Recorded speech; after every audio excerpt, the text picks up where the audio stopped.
Hello, everyone. Welcome to episode 77 of the J Situation podcast. I'm recording this on August 31st, 2021.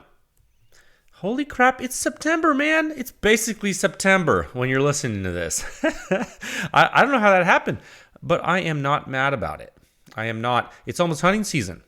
It's almost Halloween, Thanksgiving, and Christmas. It's literally the best time of year.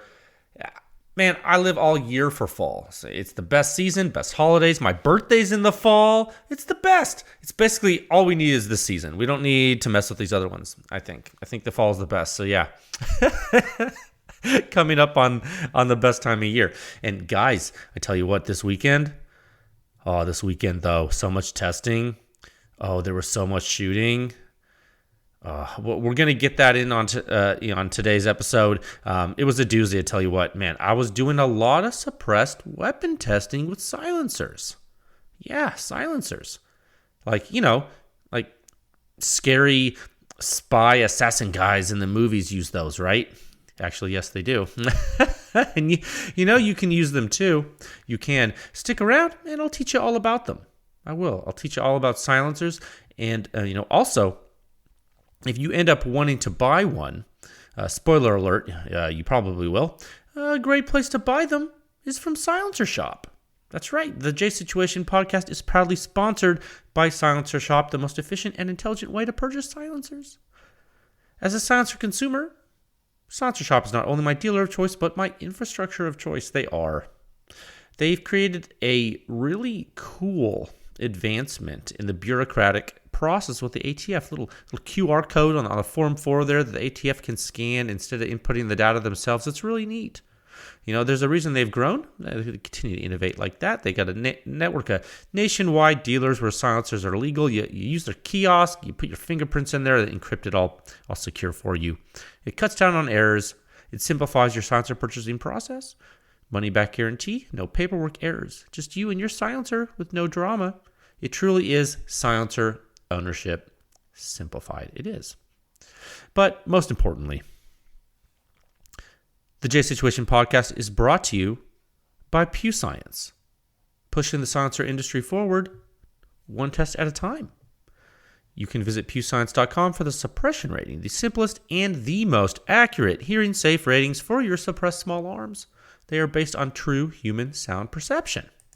They are. Let's get some questions. Sometimes people ask me, Jay, what does a suppression rating mean? I say, if it's higher, it sounds better.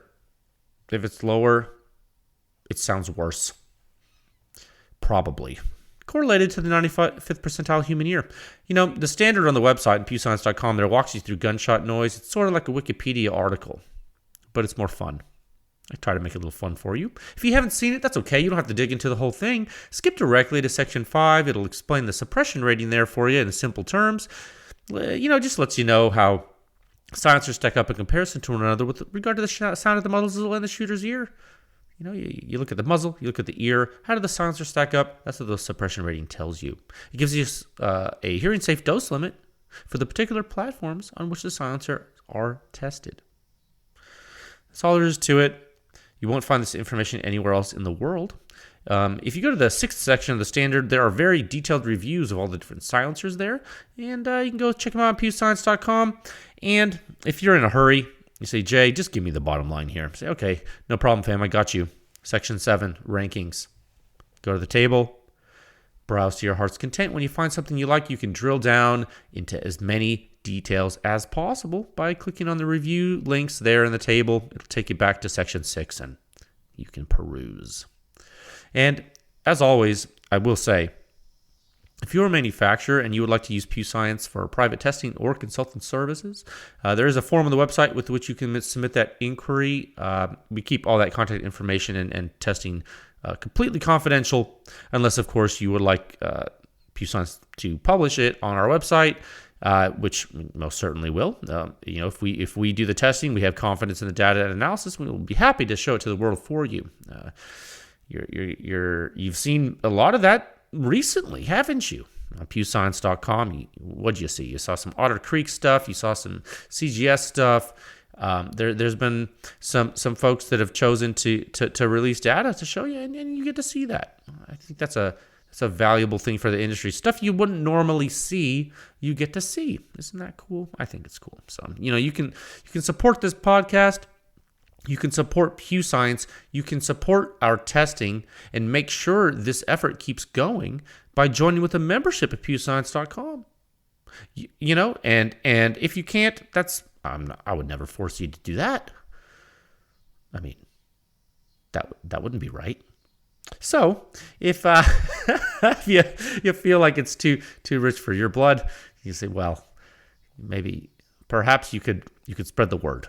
Perhaps you could give the podcast a good rating there on your favorite podcast provider and help out the show here and help out PEW Science and help the word spread about all the good work we're doing here. Yeah. Okay.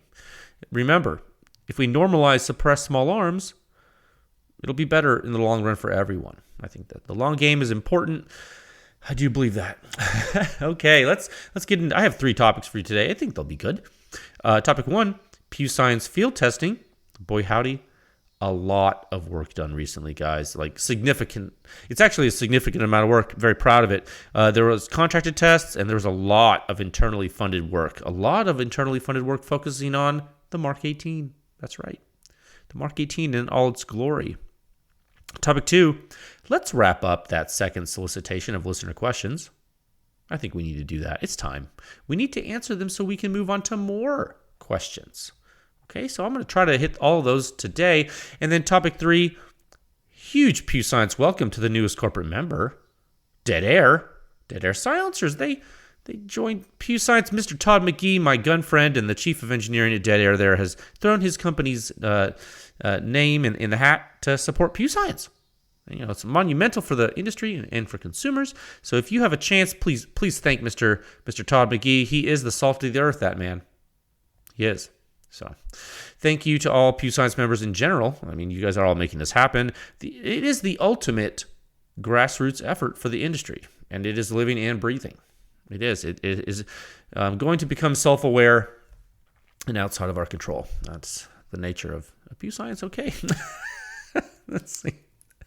Let's move into topic 1 at a time of 7 minutes and 32 seconds. Yeah, how about that? Okay. PEW Science field testing. Boy, howdy. I'm telling you, a lot of work done, guys. Contracted tests, internally funded tests. The MK18, 556 data is here.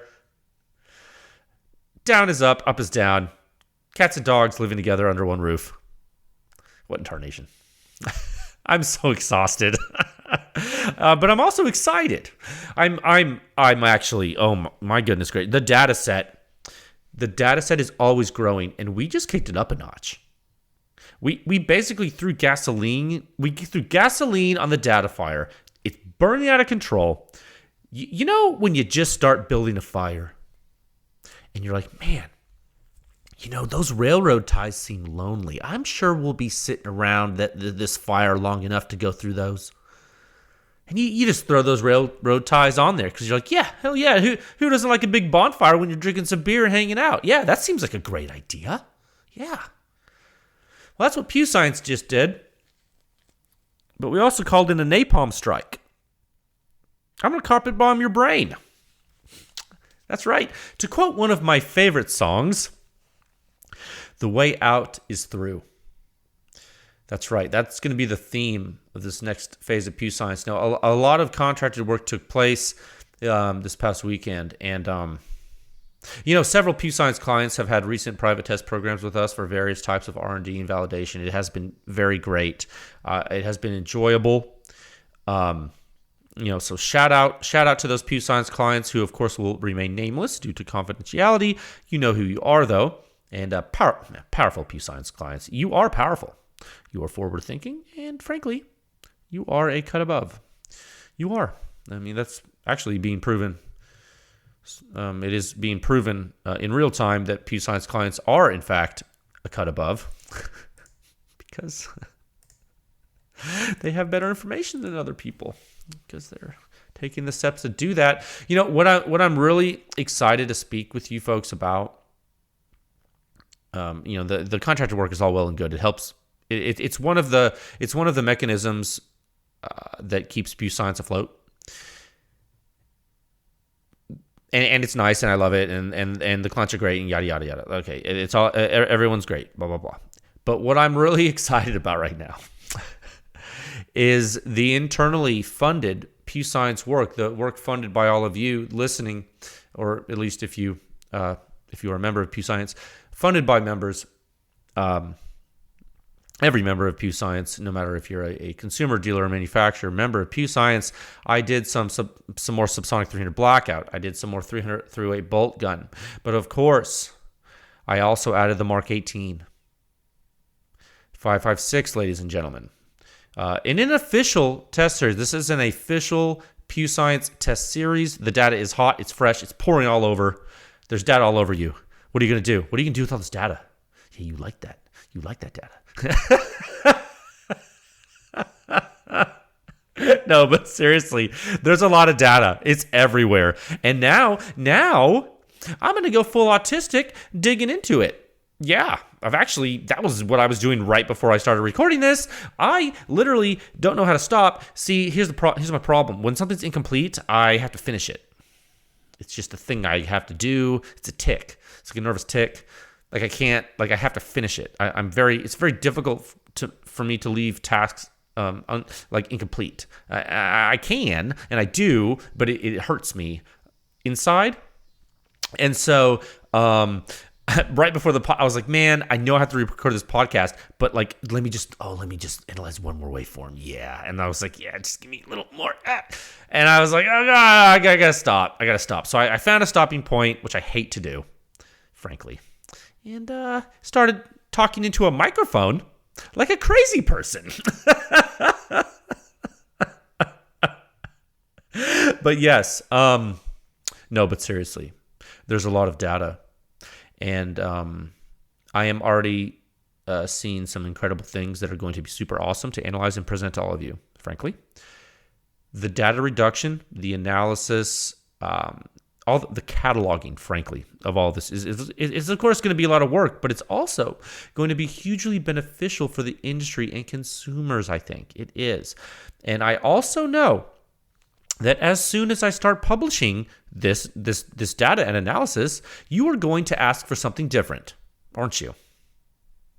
Such is life. You are. But hopefully this will be a good start. It's kind of crazy. You know, I picked the Mark 18 first, but I did it for a few reasons. Okay, so let's talk about the actual reasons why I picked it. Now, first, has a fixed gas port size. Okay, elimination of variables, level playing field, 0.070 inch gas port diameter, fixed gas block. That's the first thing. Second thing, standardized barrel, 10.3 inch, no funny business. Carbine length gas system, just no funny business. Third, I consulted military, law enforcement, consumer armorers. I mean, I'm talking a lot. A very large sample size. By and large, the H2 buffer with the standard carbine spring is the most ubiquitous and used in the weapon. Okay, so those are the three reasons why. Those are the three things that make the Mark 18 standardized. Now, the overarching reason why I picked it is because it is hugely popular in the AR community, apparently. I mean, I don't know why. I don't know why you care about the sound signature on a Mark 18. I warned you about the gun. I warned you, and you didn't care. And so I'm spending a lot of effort to give you what you wanted. So you will have it. And then we will not do it anymore until we need to do it again. Because frankly, look, I don't want to... I'm getting negative. Let's keep this positive. Let's keep this positive. Now, here's what I know. You're going to ask for optimized SBR testing after you see some 556 data. You're just going to. I just know you are. Because that's what I would ask for if I was you. But I don't care, actually, because you're going to get Mark 18 first, and that's how it's going to be. Okay, you're going to get it first, and that's just what you're going to get. That's what we're starting with, and we had to pick a starting point. Because no matter what we picked, you do realize that someone's going to say, "Oh, but I want this." You understand how that works, right? How like there's never enough. Okay, so it's just the nature of consumers, especially people with no skin in the game, which are of which they're most of the people actually asking for data from PEW Science aren't members of PEW Science. So it's like, it's like, why would I even listen to these people? It's like they're not even supporting the effort. Why do they get to dictate anything we do, frankly? Like, in fact, what I should start doing is just polling members and just going with only member directive. I mean, I already do that in some ways, but, so anyway, industry, data proliferation, popularity, yada, yada, yada, Mark 18. Okay. So I don't want this to be a mystery. What I don't want this to be is some kind of mysterious undertaking. Okay. There's going to be some suspense. There has to be, because that's just the way PEW Science is run. I don't give away the farm. That's just not who I am. It's not what I do. I have to protect everything and make sure that, you guys get good information. So are there going to be some secrets? Absolutely. Absolutely. Will there be some foreshadowing? Yeah. I'm gonna give you some information, but what I want you to know is that the data set will first focus on the Mark 18. Okay, so don't get crazy with your crazy time right now. You crazy, beautiful PEW Science members. I know you're listening, you guys, I know. But I need you to remember, I need you to remember that I warned you about the Mark 18. Okay, so let's see how well all of you listened over the past year or so when I've been talking to you. Every Wednesday, I talk to you, and I say, "Hi, I'm Jay. Welcome to the Jay's Nutrition Podcast. It's brought to you by yada yada. Let's talk about silencers." And I talk about tuning guns. I talk about barrel length. I talk about pressures and how they can increase when barrel lengths are short. I talk about how the pressure at your ear can increase when the source is closer to your ear from a short barrel. I talk about tuning an AR and how an ejection port signature can change based upon lock time. I talk about adjustable gas blocks. I talk about recoiling mass. I talk about delayed unlocking bolt carrier groups. I talk about different cartridges, different silencers, different back pressure, different flow rates. I talk about all of these things. And I don't say all of these things because I like to hear my own voice. I say all of these things because they're important and they're real. So, buckle up, Buttercup. All right? We'll see how well you listen. Now, there are some things I did when I tested during this test series this past weekend. I did something special, and I think the things I did are important, and I don't think anyone else has ever done them ever in any public signature testing I've ever seen anywhere in any literature. Okay? So, now I could be missing something because I haven't looked super hard. I don't pay it. After I do my initial literature reviews of like what's out in the industry and like the acoustic community and the blast community and the weapons community and the weapons effects community, after I did all that when I was developing the Silencer Sound Standard and creating PEW Science and the website and everything I do, after I like initially checked out what everyone was doing, I was like, okay, no one's doing anything that I need. I need to do it all myself. And so I just started ignoring everyone else. Because no one else is putting forth the effort to do this. And if they are, they're not going to show you. And I've said this I've said it on the website, I've said it on the podcast, and frankly, I'm going to say it again right now. Anyone who is doing this is never going to show you. Okay? They're just not. Because it's either a government lab or it's a private company, and there's no way, I assure you, there's no way. If a private company is testing like this, they're not going to show it to you. The only people that are gonna show you this, other than me, are people who sell silencers when they try to do it too. Just stand by for that, because that's going to happen. That's already in the works. There's people that sell silencers and they want to be able to influence things so they can sell silencers, and they don't want independent, they want control, so they're going to try to do this too. I mean, they're not going to be able to, but they're going to try. So, wish them luck. But I looked in the public domain. I looked in my contacts with the national labs. And so I had to do some things during these test programs that I'd never seen published before. It's fine. Worked well. Data integrity is very high. It's actually shocking how good the data is.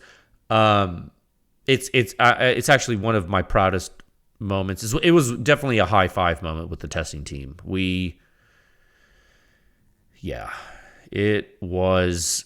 There was some celebration. There was definitely some celebration. So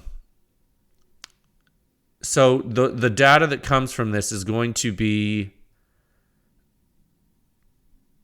Okay, so the data that I release on the website and I analyze, I publish it, it's going to be the first of its kind in the world. Okay, just like all of the other data on pewscience.com, I promise. So buckle up, man. And so even though we're still going to be analyzing and testing and publishing other stuff. We're not, just because I'm moving into 5.56 doesn't mean I'm leaving other stuff behind, like I did with 22. I published some 22 and 9mm, and I was like, you see ya. People are like, hey, what about 9mm 22? And I'm like, just relax. We don't have time for that right now. We're in rifle silencers. Just stand by. Okay. So I'm going to move into 5.56, but that doesn't mean I'm going to leave everything else. But there's a method to the madness. Trust the process. Okay. So, but 5.56 data is here, and it's going to keep us warm, even if it gets cold outside. Okay, it's fresh, it's hot, it's seductive, it's clean. It's MK18 5.56 data. It's served by me to you at pewscience.com. Yeah, no, how's that for a commercial though? No, it's good, right? Yeah, I mean it's true. That's what I'm doing. It's what you asked for, frankly. Remember when I did a poll? I said 5.56 data. Who wants it? And everyone was like, I want it. And I was like, well, that's stupid. Cool. So what host do you want? And everyone was like, Mark 18. And I was like, well, that's stupid. I'm like, are you serious? I was like, okay, let's do it. Oh my God. It's just like, no one listens to me. Do you ever get that feeling when you're like, you do something, you ask like a group of people and you're like, what do you want? And they all tell you something, and you listen to all of them. You be very thoughtful. You want to be very conscientious, and you listen to them. And they say it, and you think to yourself, that's the dumbest thing I've ever heard. But everyone's saying it, so you're like, they don't know it's stupid. I try to tell them, and they didn't listen. It's like, okay, well, I'll just do it anyway. And then I started to get positive about it when I was thinking that way. I was like, if of all the things to pick, of all the standard AR-15 platforms to pick, at least they picked the Mark 18, because at least we knew a buffer, we knew a spring rate, we knew a bolt carrier group, we knew a barrel length, we knew a gas port diameter, no less, and we knew a gas system length. That, to me, that is what convinced me to listen to the public. Because I said, you know what? They want this little SBR 5.56. It's going to be on like Donkey Kong. Crazy high pressures. And at least they picked one that was standardized. And so I was like, you know what? Fine.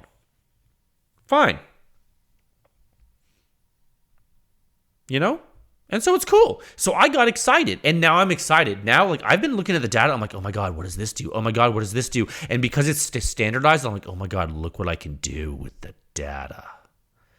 Look what I can do with the signature. You know what? Guys, I don't know if you... Look, I don't want... Spoiler alert.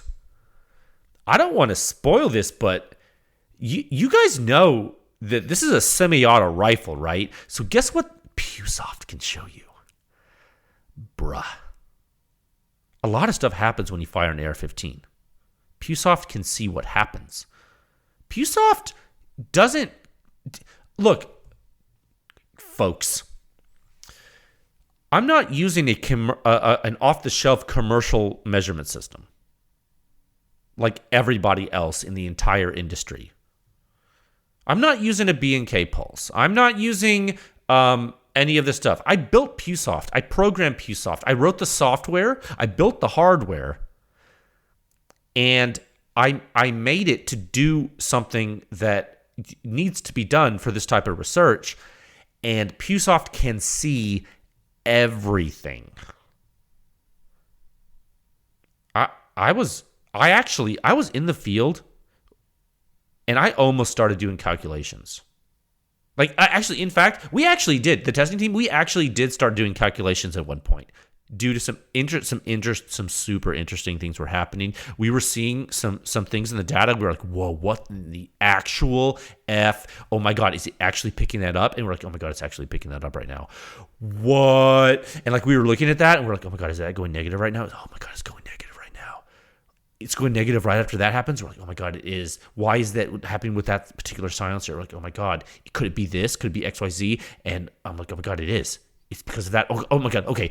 Let's do it again. Let's test it again. Let's see if it happens again. And it didn't work. Oh my God, it's happening. And I'm like, dude, guys, bro. It's actually, it's really interesting. There's actually some phenomena that I don't think anyone has ever seen. I mean, well, they've seen it. You've shot a gun. Here's the thing. When I talk about this in the abstract right now, because I can't give you, the data's not fully ready yet. It's not processed completely. I have to do things. I have to examine it more. I haven't performed all the analysis. So when I talk these abstract things, what I want you to do is I want you to put yourself in the shoes of someone firing a Mark 18 suppressed. And I want you to think back in your time in the field while shooting that weapon. And what do you feel? What does it do? What does it feel in your cheek? Do you feel something? What does it sound like? What happens when it resets? What does the trigger feel like? Everything. What does it feel like? What's the experience like to you? Do you think PewSoft can see that? Of course PewSoft can see that. It sees everything. So the time for speculation is over. I can't wait to, oh my God. I'm so excited. And this is just the Mark 18. We aren't even complicated yet. We aren't even complicated. And that's not the only weapon platform I tested, but for you guys, Mark 18 right now. Now for other people, I've done other stuff. But you're not other people. Okay? We're not doing that for you yet. We're doing Mark 18. Everyone asked for that as public. Okay, that's public stuff for you. Remember when I said baby steps? I said, remember when I said we needed to add variables slowly? Remember? Pepperidge Farm remembers. No. Look, we just added an automatic weapon system. Okay, we're testing semi-auto right now, but we just added this machine gun to the test data set, and you thought I talked a lot about dynamics before. Just wait. Things are moving. Multiple pressure sources are occurring. Everything is happening on a timeline. Okay, join me, friends. Join me as we take our journey through the forest, through the trees of true AR-15 signature characterization. Okay, we are doing it for you, Pew Science. Yeah, we are. Okay, topic 2 at a time of 29 minutes and 32 seconds. Oh my God. Ending on the same second timestamp. That's some kind of omen. It's got to be. Topic 2. I do want to wrap up the second solicitation of listener questions. I do think it's time to do that. and we need to answer them. We need to finish this so I can put this part to bed. And frankly, I want to ask you more, or I want you to ask me more so I can answer your questions more. I want to answer more questions. That's what I want to do. I want to get rid of this and get some updated questions. Yeah, I think we can do it. Let's do it. I'm so excited. I love question time. It's one of my favorite times. Get some water. Okay.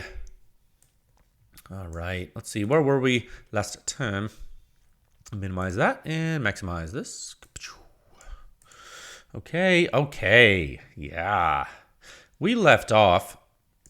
The last time we explored listener questions in the podcast, we left off on question 122, sub-question 51 from the second solicitation. Later the gentleman asked, do cans that have removable baffles, such as the erector, suffer any loss in performance? And I went on to explain that yes, and they do lose sound suppression performance. However, that sometimes the performance benefits can also occur when removing baffles, such as a reduction in back pressure, which can influence the performance in certain ways on certain host weapons. Blah blah blah blah blah. So, if you want to know more about my answer to that question, please go to that previous episode where I answered listener questions and hear my answer to that one. Okay, so we're going to move on to the next question here. How many do I have to do? Oh my God, that's actually a lot. I'm going to do it. Buckle up. Question 123, sub-question 52. If silencers were not an NFA item, would manufacturers build them as consumables, allowing lighter designs, etc.? Paraphrased due to brevity. Excellent question, sir, ma'am, and thank you for your eloquent question. Very well worded, and I am okay with your brevity. I think you handled it well. So, this question, just to repeat this in simple words, they're basically saying, so like if silencers weren't NFA, like wouldn't they just be less important and cheaper and easier to make and no one cares much and blah, blah, blah? Yeah, absolutely, my friend. Great question. Actually, great question. Now, I will say, this is something that sometimes people forget to do. I think you got to separate the question into two hypotheticals. Right? Case A. Let's think about case A here. Oh, man, I got to look at it. Head itch. Oh, yeah. You ever, it's the headphone. Let me wear these headphones when I do the podcast. And the head pad is like... Head pad? What is that? Like the headband for the headphones? It's all like... I need new headphones. Yeah, sorry. I get... It's the ADD. You have to separate this question into two hypotheticals. In the first one, the silencers would become completely deregulated. And they would be simply firearm accessories, really, like a grip pod. Bless their name, amen. What if silencers were sold like grip pods? That's an example. Now, another example, look at case B. Maybe instead of Title II firearms, the silencers become Title I firearms. What does that mean? Well, that means they just transfer on a 4473. There is no other ATF form, like a Form 1 or a Form 4 or Form 5, Form 3. It's just a 4473, and it's a Title I Gun Control Act. Do. No National Firearms Act. It's just boom, and you can buy them over the counter with no weight, as long as you live in a state that's reasonable.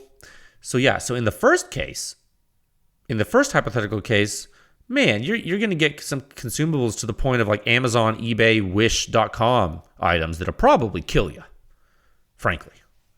So that's probably bad in some ways.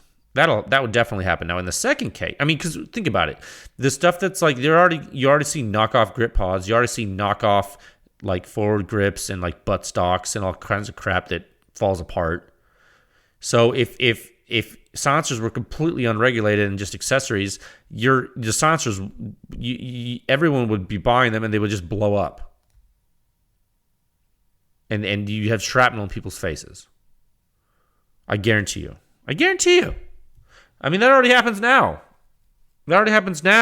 And they're Title II firearms. You think if there's an accessory, you wouldn't just kill everybody? No, I mean, I'm being a little hyperbolic, because, for the sake of discussion, but you get my point.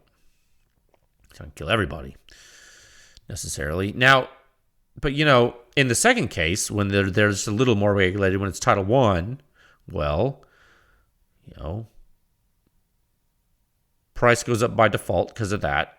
Anytime something's regulated, the price goes up a little bit. It's got to deal with the red tape, right? And it allows a little bit of margin to actually make things a little better, maybe. I mean, would there still be terrible ones? Yeah, dude. Again, there's terrible ones now. There's terrible silencers now. Remember that one company? I'm not going to mention any names. We don't need to do that. But remember that one company that engraved a little bit too deeply and caused stress concentrations and the tubes failed? Remember that? Pepper's Farm remembers. Stuff like that actually happens all the time. So anyway, back to your question. Would they build them as consumables, allowing lighter designs? That's what you asked. And, first of all, there are already really light silencers. Okay, the QE Rector 9, super light. I bought one. Haven't put it through its paces yet. I'm willing to bet it's not as durable as some other silencers. I'm willing to bet. How do I know that? Well, I know that because a long time ago, when we figured out that 9mm pistol silencers needed stainless steel blast baffles due to erosion on short barrels, we also saw baffles after the blast baffle getting eroded. Didn't we? Didn't we all see that? Didn't we? Didn't everybody see that? Didn't we? The Erector 9 is pretty thin everywhere. It is. Just by looking at it, I see that. I'm like, okay, well. No, I'm not saying it's going to blow up. I definitely think it won't blow up. But I like to think their engineers perform proper analysis and design of the silencer. I do have faith in that. But how will the bore hold up long term? I think on a handgun with minimum firing schedule, it's probably going to be fine. I don't know. Excuse me. I don't know. I mean, probably. I think if I put it on my full auto M11, my M11-9, clack, clack, if I did put it on there, it's going to be interesting. Will I? Maybe. I might. Just might. I don't know. But, not before I test it. I need to test it, and then, I'm not going to go, let me just do 30-round mag dumps to this Erector 9 on a machine gun and then test it. No, then I'm going to have to clean it a lot. It's going to be a whole thing. I'll fill it up. So, no. That's just one example of a really light silencer that already exists, but it's very expensive. So, back to your question, sir, ma'am, you're like, well, are they going to be really lighter if they're consumable? It's like, well, probably yes, but also if you have the correct designs, they can be lighter now without this. So just keep that in context. Now, there are other light silencers too, like all titanium rifle silencers. They're light and actually really good. Now if they were complete consumables, now let's real talk. They kind of already are consumables. No one wants to say that, especially not new silencer buyers, but they are. Okay, but if they were really consumables to everybody and everyone saw them like that, then we would probably have more aluminum stuff. We would.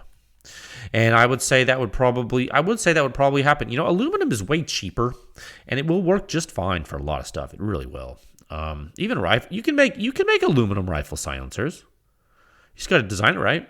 You can do that. May not last very long though. Hence the consumable part. So yeah, I think you're probably right, sir, ma'am. It's a good question. This does beg the question. Rugged pistol silencers, for example, rugged suppressors, their pistol silencers are kind of heavy, right? Why? Those guys are building stuff for life for you.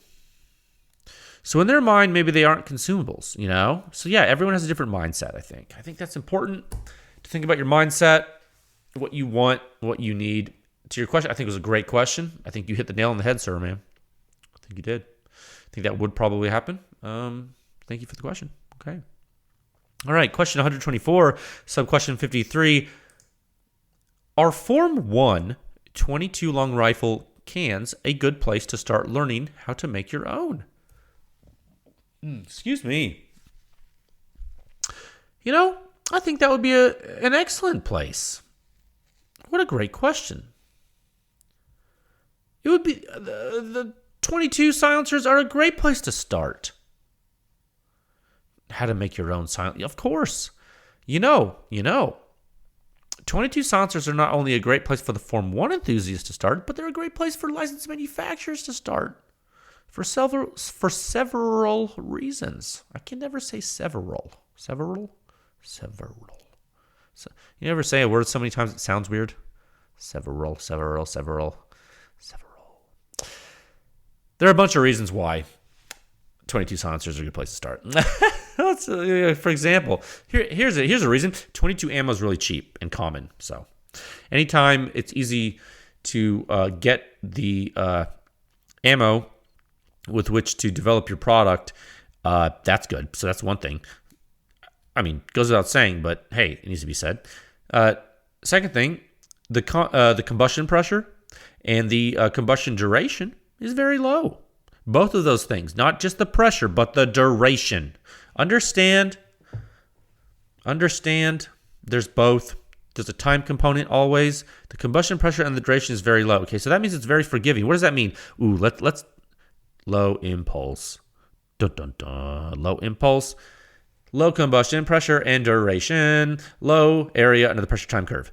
Low impulse, it's very low. Very forgiving, forgiving. It's forgiving to inadequate design. It's forgiving to dangerous experimentation. Like you can start building a 22 silencer and you might not kill yourself if it blows up. I mean, you might, probably won't. It's like less dangerous than like if you're doing like 3D printing and you want to build like a 3D like a plastic silencer, like doing it with 22 is probably like way safer. I'm not telling you to do that. I'm just telling you. It's less risk because it's less energy. Okay, it doesn't mean it won't kill you. It just means it's less risk, less energy. And actually related to that, another thing that's somewhat related to that, it's much easier to deal with low magnitude and low duration pressure in a dynamic pressure vessel like a silencer. Like like when I say deal with it, it's easier to suppress it. The bore is so small, which helps even more. And it's just easy. Okay? 22 silencers are very, very easy to make. They're very easy to make.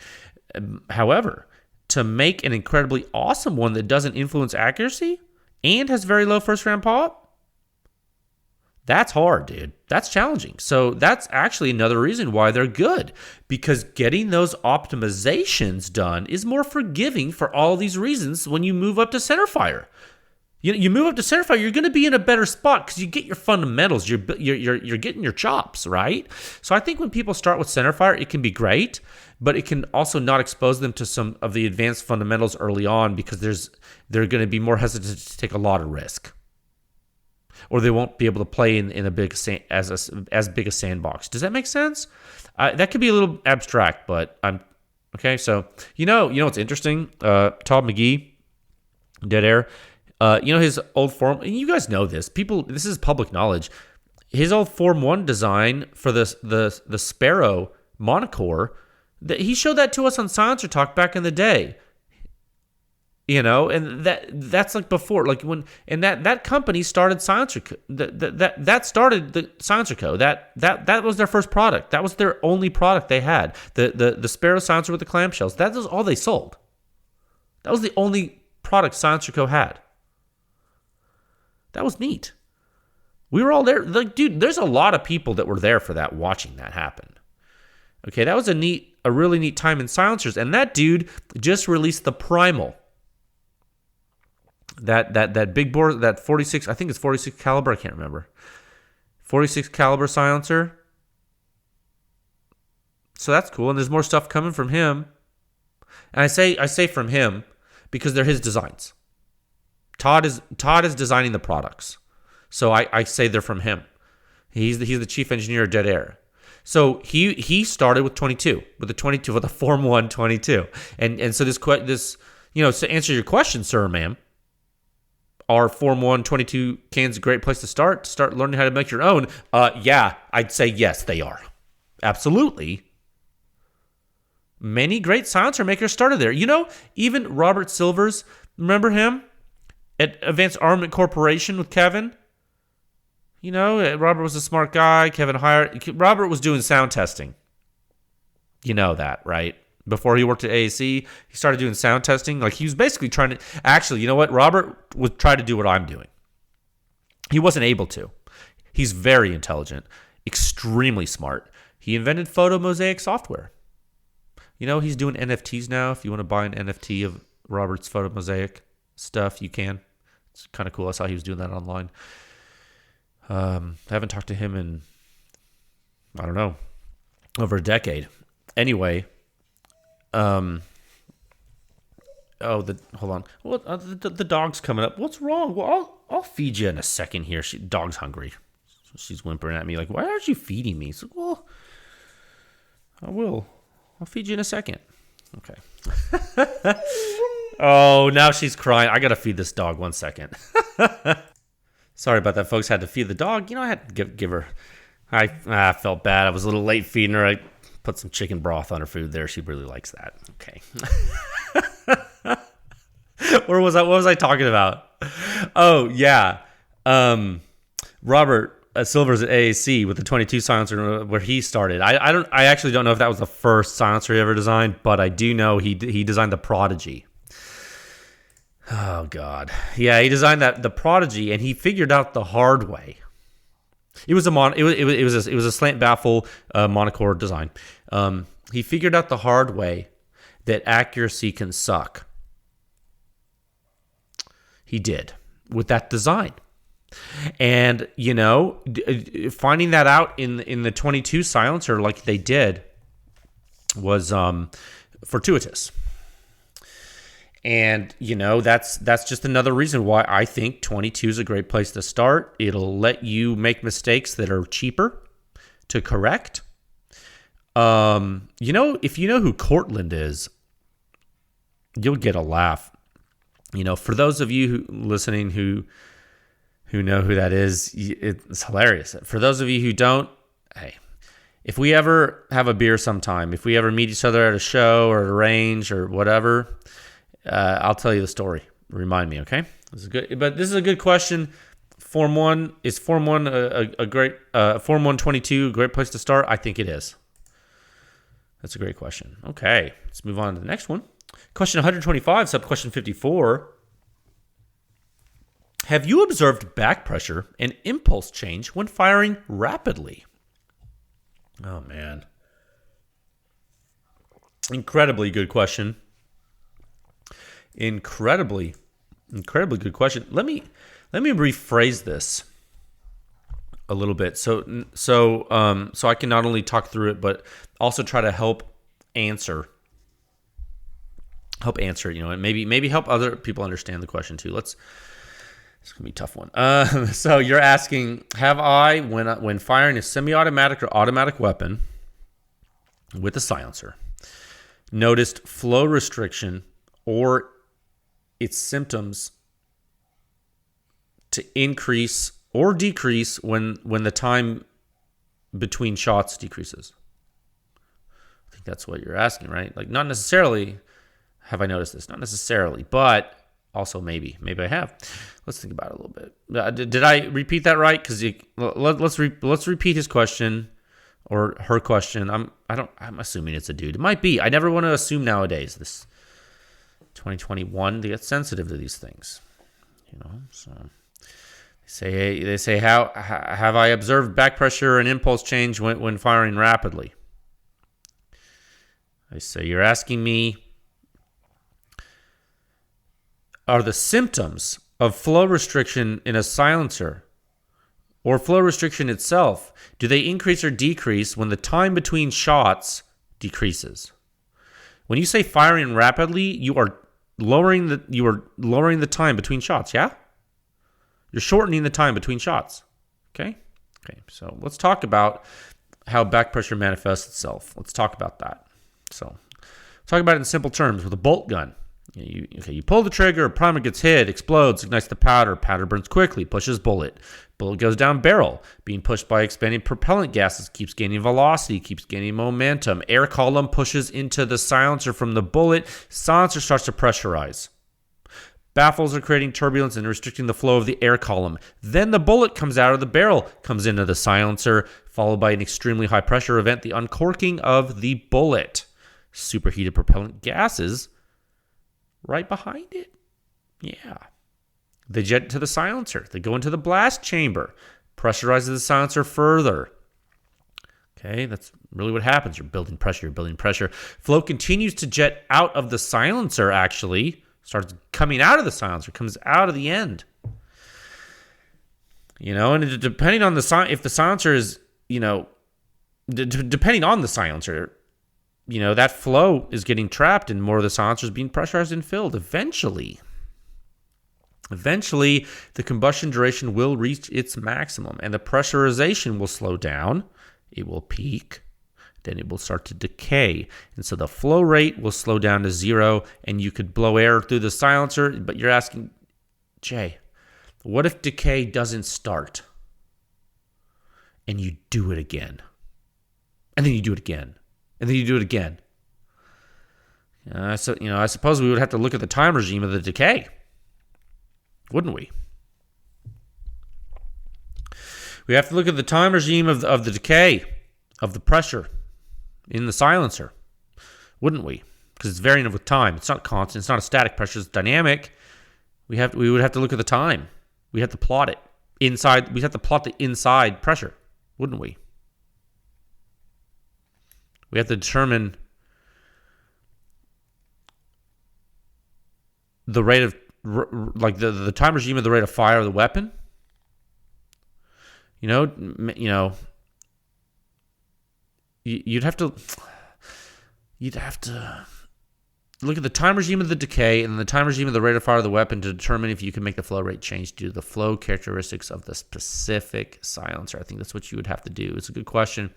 I think I'd have to sit down and look at the math, and then I'd have to do a lot of like automatic fire testing to determine what exactly was happening with different silencers. I bet it depends on the silencer, but maybe it doesn't.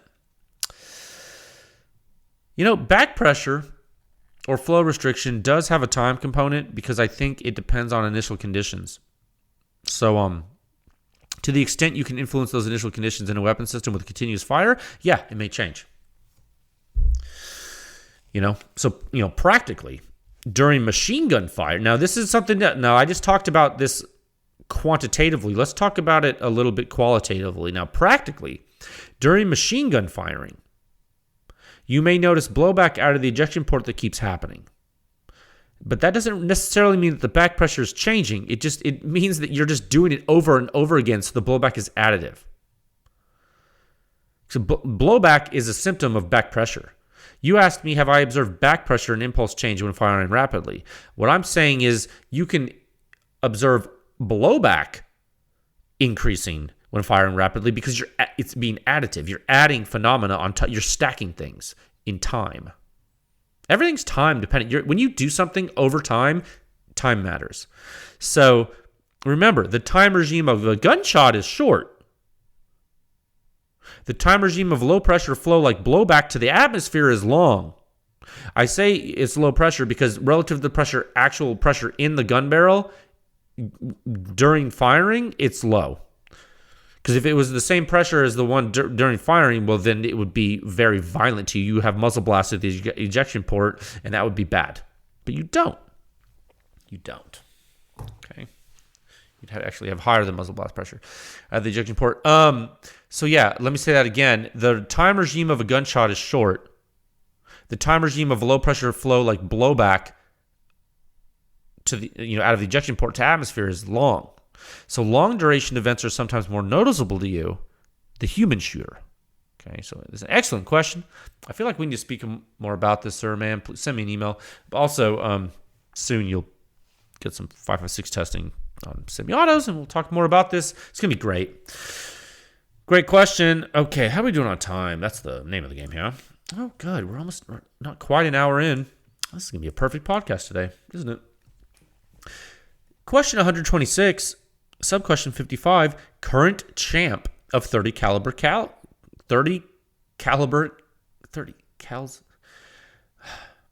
Okay, sir, ma'am. You asked current champ of 0.30 cals tested. So like the way I read, like if I read 30 cals, it would be like 30 and then cals, but like you already put the point, like the decimal in front of the 3, so I was going to read it as caliber, like 30 caliber, and you already had a cal in there. It's like a double. It's like when people say ATM machine.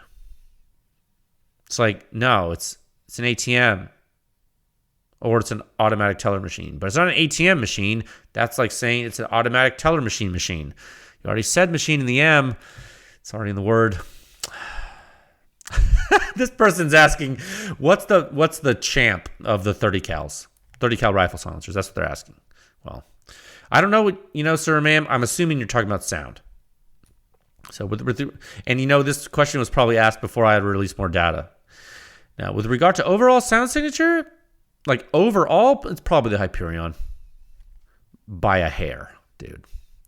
And the Nomad L is super close. The full Nelson on subsonic is ridiculous. Those are probably the top dogs right now, those 3. The Hyperion, Nomad L, and full Nelson. The Hyperion and Nomad L are really great on everything. The full Nelson is great on subs. Those are probably the top dogs right now with regard to sound signature, I think, that I've tested. I think that's true. I think that's safe to say. I haven't tested that Gen 2 Ultra 9. I don't think it's going to touch a Hyperion or Nomad L, though, on Supersonic, is it? It might. Thunder Beast is advanced, dude. Like, their old Ultra 9's good. I don't know. I have to test that Gen 2. Now, in subsonic, maybe it's awesome. That's a good thing to test, too. It would probably hang. I bet you the Ultra 9 stuff hangs. Now, I haven't tested the Ultra 9 on subs. I tell you what, the Otter Creek stuff is quiet, dude. But it's basically because it's like a Nomad and Hyperion love child, really. I mean, not exactly, but it's really similar in a lot of ways to those silencers and the way it works. It's just a simplified hybrid meat factory. You remember our discussion about the movie theater?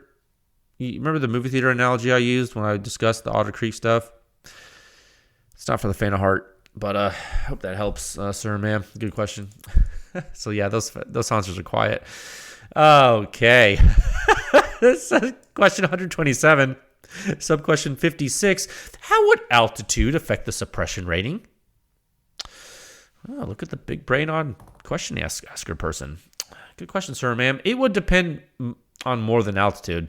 You're asking me how would altitude affect? Well, there's other things. Other things that go along with altitude that affect it. It's not necessarily altitude. Sound speed's important. The type of system being tested is important too, and it would also depend on some other factors that I can't really discuss due to proprietary information. I can't really tell you all the things that it would influence. I will tell you that if it sounds louder to you, the suppression rating will let you know that. If it sounds quieter to you, the suppression rating will also let you know. So that's my answer to that question. It's interesting. A lot of the studies on sound fields that have been done by many, many people over the years are in time regimes that are different than what we're doing here, and they are at distances that are different. There are a lot of reasons why it is a completely different thing than what you read about when you Google, if that's where you're getting information. There are a lot of great papers that address some of this. There are a lot of atmospheric conditions that are monitored during testing. There are things that you can deal with. There are things that are more difficult to deal with. There are things that you don't have to worry about. There are things that actually some people don't even think about at all that if you don't worry about those things, all your data is garbage, and the altitude is not even in the box of toys to play with in sometimes. So I think this is a great question. I think it goes into a scope of discussion I'm not willing to go into on the podcast. And if you want to know more, you can send me an email or go to your local library. Okay. Question 128, sub-question 57. Do you think the CGS Hyperion has too much back pressure for an AR-10? That's a really great question. Great question, sir or ma'am. My answer is yes, unless the system is properly tuned. I can unequivocally say that the CGS Hyperion has a significant amount of flow restriction, dude. I know it. It has been verified by my data with the Omega metric, by me in a recent test program on a gas gun, by consumer shooters, by PEW Science members, you name it. Okay, this does not mean it won't work for an AR-10. It just means that it will influence the operation of your gun, but the amount of influence will depend on your particular gun. It's kind of a loaded question. You didn't mean to make it a loaded question, but it is one.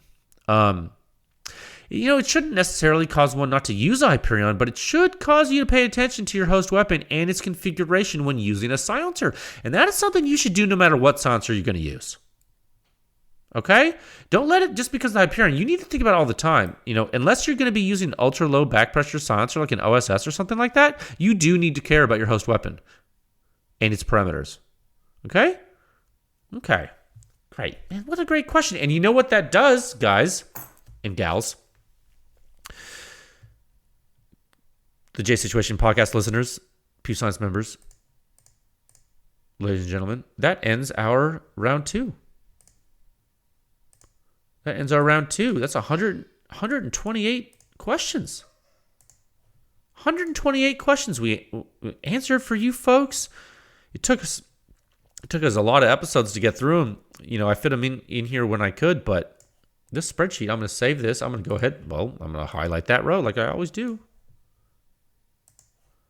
I'm going to highlight that row. I highlight every row when I end it, and if I scroll up, I can see all the. Oh, well, how great is that? Cool.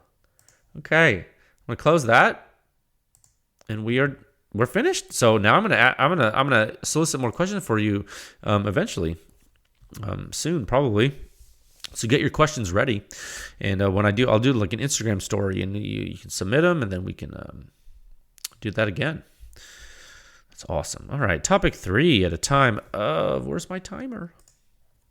1 hour, 2 minutes, and 51 seconds. Look at that. What an efficient podcast today. Topic 3. Huge PEW Science welcome to the newest corporate member, Dead Air Silencers, Mr. Todd Magee. Powerful Todd Magee, chief engineer for Dead Air. Threw his hat in the ring. That's a big deal, guys. I was honored. I honestly, I don't really get starstruck much, and especially with Todd, because, I know him, but, in the silencer industry, there's, a few people that are, super, super cool to meet, right? There was Josh Parker at CGS. I met him one time at a show. I met him on the internet when he was a young kid. There's Kevin Brittingham. I met him at a show once, and then I got to know him better later. So I know that guy in the silencer game. That was kind of neat. Mike Pappas, meeting him was nice. All these folks that do things. Tom Bowers. You guys listen to my podcast with Bowers. What a riot. I love that guy. Salty the Earth. It's a national treasure, frankly. The YHM guys, meeting these people that have been in the game for such a long time is amazing. And, meeting Mike Smith at when he was at AAC.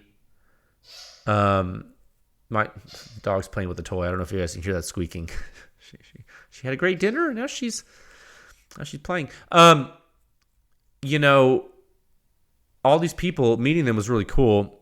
Not necessarily, because they're a lot of the, most of these people are nice and just really nice gun people, and that's fun. But what's really cool to me, being a silencer nerd, and I'm becoming somewhat of a silencer technology historian in a way, in that, being able to meet these folks is cool to me. It's an honor to me. And so when someone like Todd supports Pew Science, that's like a really big deal to me, because he's been in the game for such a long time and his contributions to the industry are significant. So because of that, I take pride in it, and that's nice. And while I do appreciate all Pew Science member support, this one was a big deal.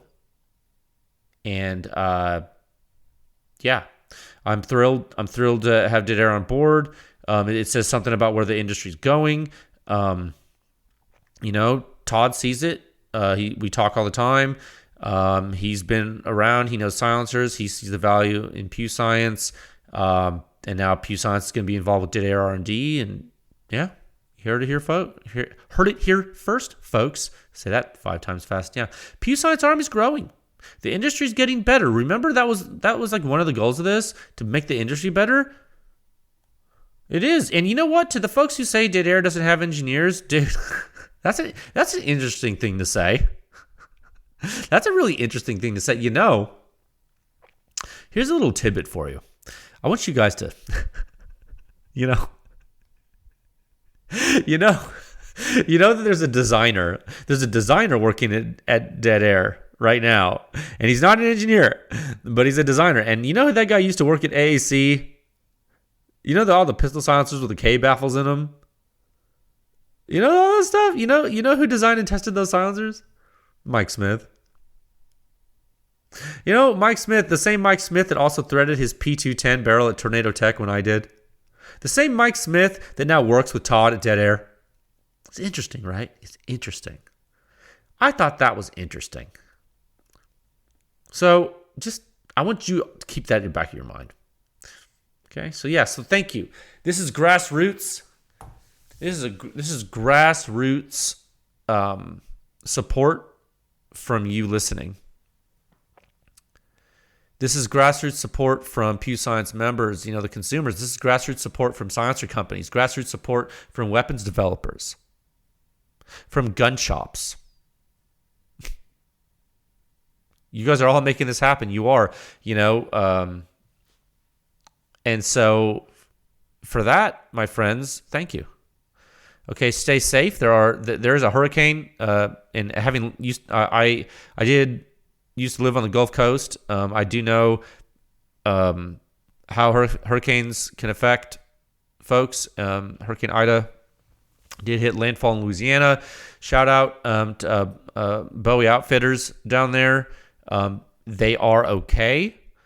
I have been in communication with them. They're doing okay. So, keep those folks in your thoughts. They don't have any power, so they're out. They evacuated. They're going to be all right. So, all you guys stay safe out there. I wish you the best. If you need me, I will be in my office. I don't think I'm going to be releasing any data this week, guys. I know that's unlike me. I like to keep a steady stream of data. This week, I don't think I'm going to give you anything, because I really need to do a lot of office work. Okay, there's going to be a lot of analysis done, and I do appreciate your patience with this while I go through a lot of this. There's a lot of Pew Science work to do, a lot of office work. So if you need me, I'll be here working. Don't hesitate to reach out, and I will talk to you folks again soon. Okay, bye.